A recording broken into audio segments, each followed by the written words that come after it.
Fiona the fox had one little problem. She couldn't stop sneezing.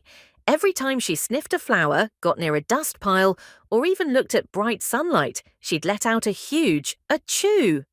One day, her sneezes were so loud they even startled the nearby animals. Her friends, however, decided to turn it into a game. Every time Fiona sneezed, they'd jump up and pretend to fly from the force of her sneeze. Fiona became known as Fiona the Sneezy Fox, and her sneezes brought laughter to the whole forest.